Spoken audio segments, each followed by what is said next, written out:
اللہ اکبر.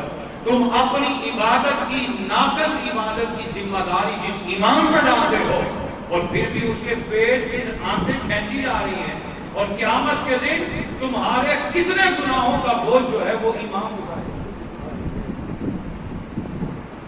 مقتدیوں کے گناہوں کا بوجھ امام اٹھاتا ہے. اٹھاؤ سورہ بنی اسرائیل قرآن پاک 15واں پارہ. یوم ندعو کل اناس بامامہم ومن اوتی کتابہ بیمینہ فاولئک یقرؤون کتابہم ولا یظلمون فتیلا. قیامت کا دن یاد کرو جب تمہیں اپنے اپنے اماموں کے ساتھ اٹھایا جائے گا اور پوچھا جائے گا اس کی پیروی کتنی کی اور اس کی مخالفت کتنی کی. اللہ امام کے ساتھ تمہیں اٹھائے گا. اماموں کے لفظ کے اندر بڑی لمبی تشریح ہے, میں اس کی طرف اشارہ نہیں دوں گا.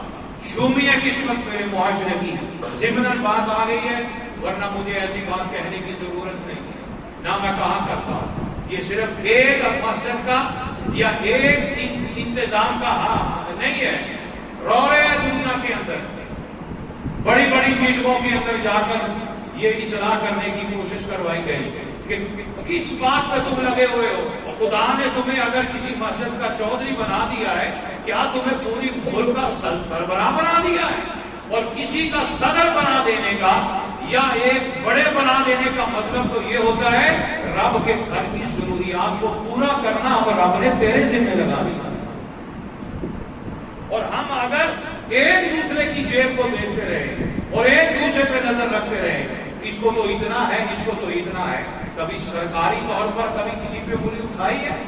خود ووٹ دے کر اپنے ٹیکسوں سے انہیں لینڈ کروزر بھی دے رہے ہو, انہیں مفت کی کوٹھیاں بھی دے رہے ہو, اور تمہارے لیے کیا کر رہے ہیں؟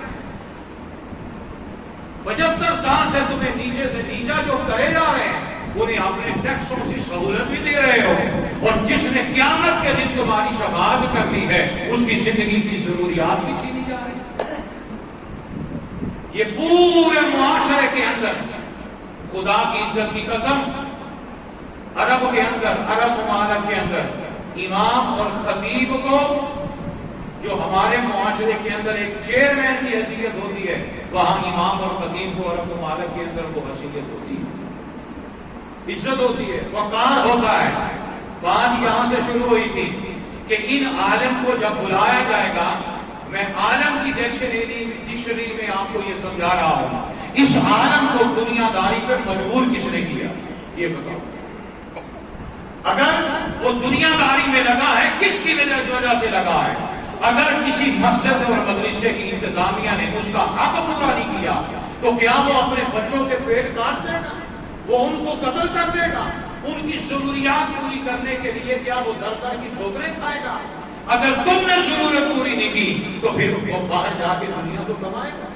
حضرت عمر رضی اللہ تعالیٰ عنہ نے اپنے دور خلافت میں جب دیکھا 4000 بڑی مسجدیں اور 3000 چھوٹی مسجدیں بنائی.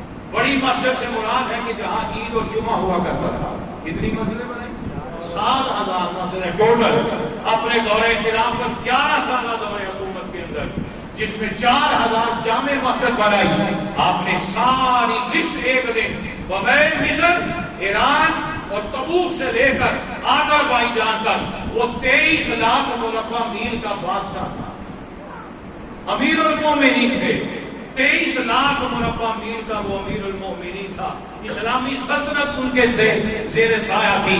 سب کے حاکم گورنر کو بلایا اور بلا کے کہا تمہارے علاقے میں کتنی مسجدیں, تمہارے علاقے میں کتنی مسجدیں, وہاں کتنی تعلیم دی جا رہی ہے؟ سب نے اپنی اپنی لسٹیں بتائی اور فرمانے لگے ان کے جو مقرر خطباء اور قاضی اور آئمہ ہیں ان کی ضروریات کیسے پوری کر رہے ہو؟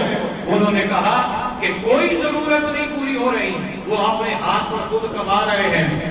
آپ نے خطبہ دیا جمعے کے اندر اور خطبہ دے کے سختی سے ڈانٹ کے کہا سن لو, جہاں تک اسلامی سلطنت ہے میں تمام گورنر کو حکم دیتا ہوں کہ ہر امام اور خطیب اور جس چھاؤنی کے اندر فوجی ہے اور وہ تمہارے اس بارڈر کی حفاظت کر رہا ہے اور وہ اپنی اولاد سے دور ہے, ان سب کی اسلامی خزانے سے بیت المال سے ان کی تنخواہ اتنی مقرر کرو کہ جس سے ان کے مہینے کا راشن پورا ہوتا ہوا ہو اور یہ اپنی ضرورت پوری کرنے کے لیے باہر ہاتھ پھیلانے